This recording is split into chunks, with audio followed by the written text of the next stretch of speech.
Manchester United fans, you know what? I turn on the Robbie. We've got bigger fish to fry.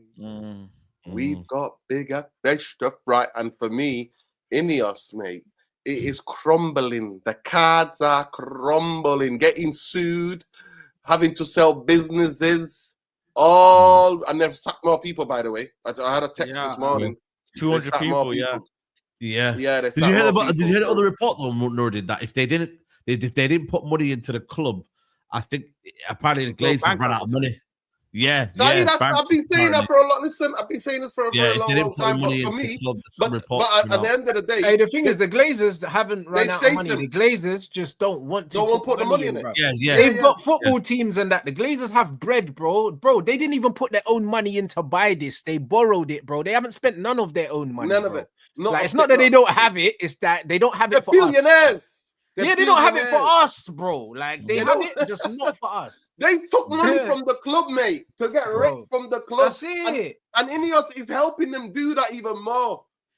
You know what I mean? So that's why Jim's not putting all his money in, because he's not going to do that until he has full ownership. I understand that.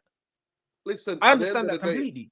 And I've not even heard anything about whatever ownership and no plan. So INEOS, for me, they're in a dungeon, bro. They're locked up right now. You know what I mean? They're in the gulag. That's where they're at. So I don't want to hear anything about INEOS, but Manchester United have got bigger fish to fry. Right, Saeed, one of the guys on your show, said yesterday that Jim basically he's got previous of going into failing businesses and sorting them out and making them sustainable and that. And that's what he has to do, unfortunately, bro. Like, man's sacking people because he's looking at the club like a business. He's like, yo, outgoings, incomings, and just he's being mad ruthless, innit? He's treating it like a business. And unfortunately, it is a fucking business. Do you know what I'm saying? He's not come in to as a hobby and pump money in. He's come in, and he's probably not even a football fanatic, bro. He's come in on a money making thing. How can I put the least money in and make this thing, just on the business thing. I wouldn't even say a money making thing. He's come on a business thing, and he's looked at it in black and white. He's looked at it as a business, and I understand why he has. It's super sad, that the people, that have to bear the brunt of this are innocent people that don't really deserve this shit. Don't lie. You don't care. 40 grand. No. You, out of everyone, you are the one that doesn't care. No, you're right. You're right. I don't. You're right. I don't. However, bro, listen. Let me say what I need to say. Yeah, listen. You don't give two shits. Bro, it's sad. Bro, listen. It's sad, but it's the reality, bro. Like, bro, listen. That's his favorite line. Listen. Life is sad, bro. That's the reality. Life is sad, bro. Like, listen. I don't live life, on how things should be, bro. Do you know what I mean? I live on life for how things are. Like that. I can't look at how things should be, bro. Like, I can't do that. There's loads of people in the chat. Can he do what he needs to do without laying off them stuff? Listen, there's loads of people in the chat right now. At some point, whoever you work for has handed out redundancies. Do you know what I'm saying? Like, because, bro, these things fucking happen. That's it. And we live in a capitalist world, and as much as, like, some people didn't even want to throw them a freaking Christmas party. Now he's let me come in, please. No, you can have a Christmas party just on your own bread. I don't care. bro. While you are eating have a couple of boy steaks, Hey brother, I don't Stop celebrate Christmas. I'm not gonna pay for a Christmas party for you. Don't celebrate nothing, bro. Listen, bro. I celebrate winning, cuz and we're not winning. I'm not celebrating shit. Shameless. No. When we start winning, you can have your Christmas party back. Listen, but he can afford it though. I think it doesn't disrupt what he's trying to do. He can afford it. Listen, let me just get the right to reply. I beg you, please. Let me just give the right. But I'm getting off anyways. Big up the man, man. Love. Love, man. Come on. On the fundamentals, Rance is right. This is a capitalistic world we live in. So on the fundamentals, he's right? But the biggest thing is, football business is not like normal business, and nobody can tell me that. Majority of football clubs in the Premier League make a loss. That is so. Before you come in, and the other thing, what the brother was saying the other day to Saeed was an absolute loads of waffle. Look at INEOS's record. Was it, by the way, you know what they do? I'm thinking was it Australian brother? Yeah. So Saeed, listen. Let me just say this, right? Majority now businesses that have low overheads. INEOS, if you look at their history, honestly, it's too Google away. is that they come in to businesses, they make cuts, they basically make they do what the economical, what they call the economical hitman. They go in there, they let people up, they streamline it. This is normal business, not football, normal businesses. That's what they do. Then what they do is that they make that business profitable to a certain extent, and they self-sustaining, and then move on. Bro, but that's what Elon done with X as well. It's all the same thing, bro. He sacked bare people as soon as he came in. But the point what I want to make is that in football, it's been known, none of this, when you treat football as the way you're treating other businesses, I'm sorry, the data is against INEOS, what INEOS is doing. The one thing I would say, though, to counter that, though, the reason why I don't think it is because you know what's so rare about Manchester United? Manchester United is a business that runs itself. And you know how hard it is to find a business in life that runs itself, bro? Like, it's crazy. Man United, the entity, just generates money anyway. It's very hard to find a business like that. Do you know what I'm saying? We are slowly losing that now. But you saw it, like you saw from 2000. But we still have one of the biggest fan bases in the world. Yeah, so we do. So naturally, we can command the biggest fees in terms of sponsorships. All these but Champions League money. Europa League money. But even without that, we can tell Adidas we want 70 million a season over 10 years. They're reducing that, though, Rance. They're reducing but they will reduce it. But the point is, we can still ask for way more than a Villa or a XYZ. No, I get that, because of the club. Listen, I understand that. But in terms of Rance, exactly what you said, that's the point Ed Woodward made. Ed Woodward was on record, when he first got in. He said, look at Liverpool. Liverpool still make money. And he said, Manchester United are like this mortgage, but it makes you money. Imagine having a mortgage on the gap, but it makes you money. But there you go. But you know what? Rance? People then told him and said, for about a decade, you can do it. But if that doesn't correlate what's happening, the achievements on the football pitch, you're going to lose that. Because those type of sponsorships now, you might think is wrong, but if Villa stay up there and sustain it for the next 3 years, make it top 4. They're getting that sponsorship. Man United are not getting that. But guess what, bro? The reason why it's like this is because Man United's overheads were too high in the first place. United were not. No, but the point is, United weren't living to their means. That's the point. They were living like that money was going to last forever. And that's why certain men, when they leave the league, they go broke in 5 years.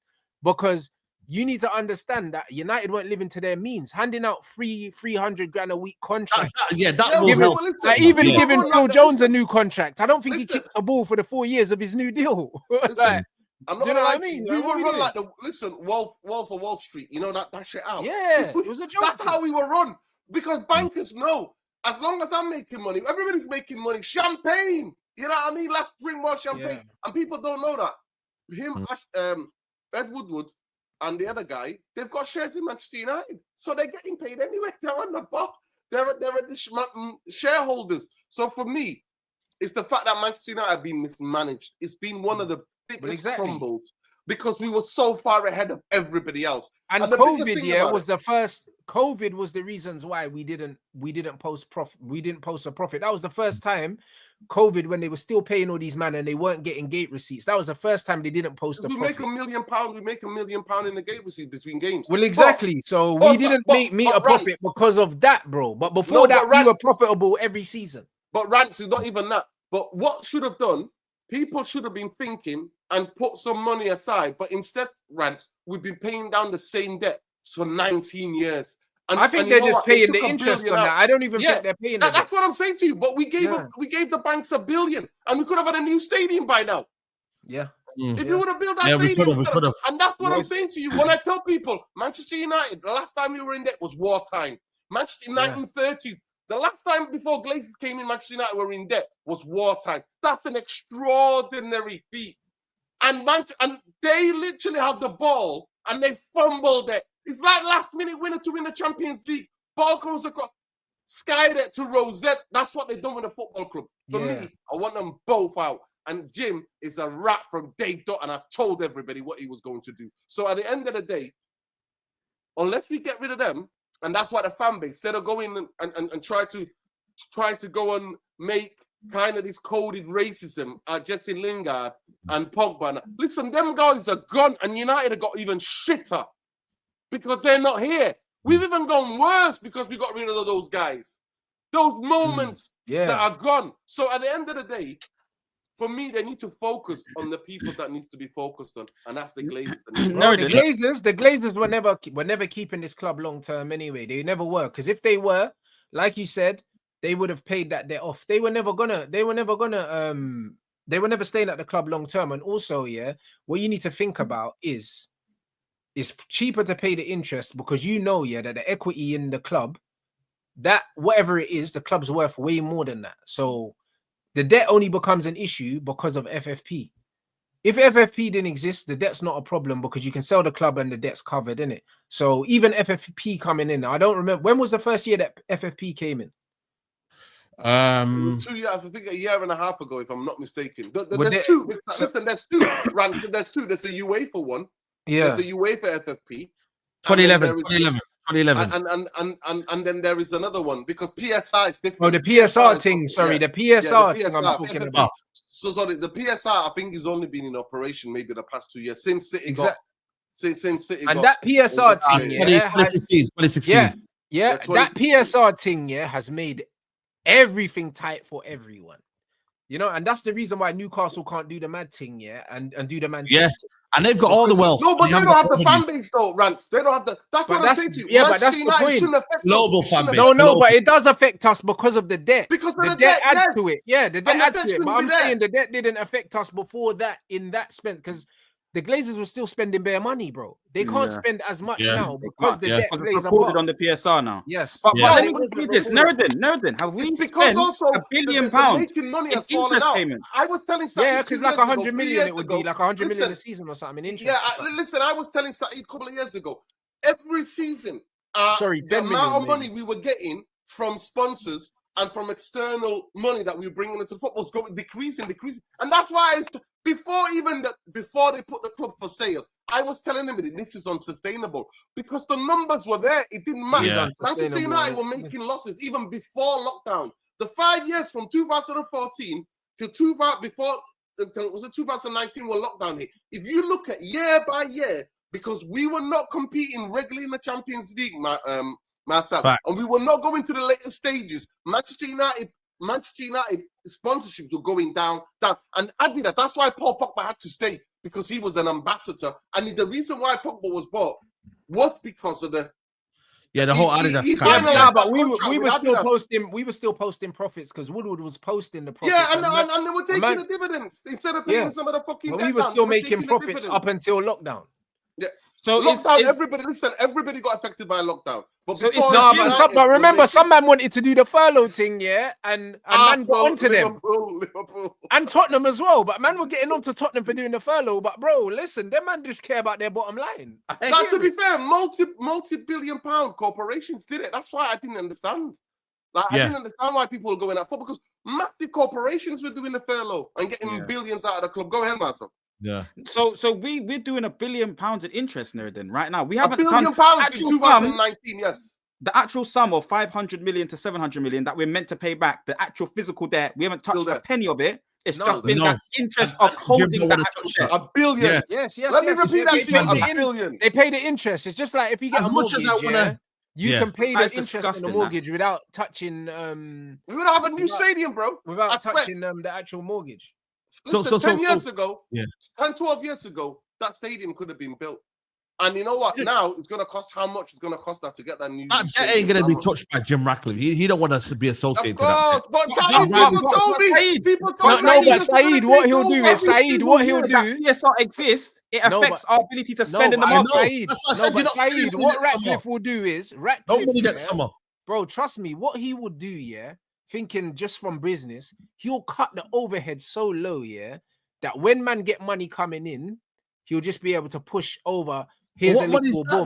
What money is that? Bruv, you will see, bro. Like you can see the way he's doing the business. Elon done the same thing with Twitter. So you're saying, Rance, he's gonna find a spare 30-40 million, take his 10 million. It's not gonna be a spare anything because, bro, like once you cut all the overheads, and then if we are winning and we're getting sponsorship money, even if he says in the back of his mind, all right, then cool, every year, if we get a profit of 100 mil, I'm just gonna put 10 here.